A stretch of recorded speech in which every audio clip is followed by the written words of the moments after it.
Merci, Monsieur le Président. Ma question s'adresse à Madame la ministre de la Culture. Madame la ministre, la culture est essentielle. Un corps social privé de culture meurt, car la culture est une alimentation comme les autres, qu'elle s'adresse à l'esprit et non à l'estomac, n'enlèvant rien son impératif. Elle porte en elle toute notre humanité. La culture et la liberté, ce sont deux facettes de cette humanité consciente. La culture est l'antidote absolu contre les obscurantismes. Il n'est pas de liberté sans culture. Depuis le mois de décembre et l'ouverture des salles de spectacle au public, notamment à Barcelone, je vous interpelle pour qu'il soit procédé de la même façon ici, en France, avec un protocole sanitaire adapté. À la révolte qui gronde dans les théâtres occupés, vous répondez « inutile et dangereux ». Vous n'avez qu'une seule solution, Madame Bachelot. Il faut de toute urgence rouvrir les lieux culturels, déconfiner la culture. Il est temps de reconnaître aux serviteurs de la culture une place aussi essentielle dans la société que la culture elle-même. Depuis 1 an, celles et ceux qui donnent du sens à nos vies s'enfoncent dans la pauvreté. Ils vous attendent. Annoncez maintenant l'octroi d'une nouvelle année blanche pour les intermittents.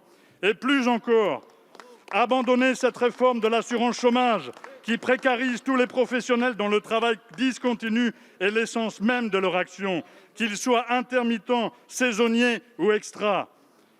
Madame la ministre, l'art est subversif, c'est sa raison d'être, et c'est ainsi qu'il a participé à l'évolution de nos sociétés.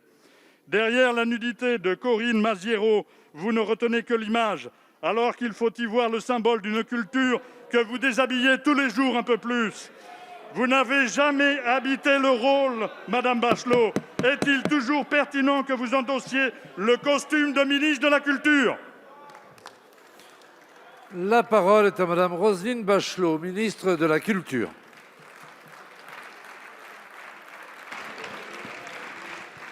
Monsieur le député Michel Larive, je peux parfaitement être d'accord avec vos premières définitions de la culture et sur l'aspect essentiel, sur l'aspect créateur d'identité, d'existence, de substance de la culture.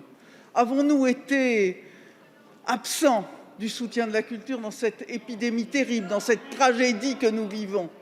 Bien sûr que non. Nous avons soutenu les artistes, nous avons soutenu les créateurs.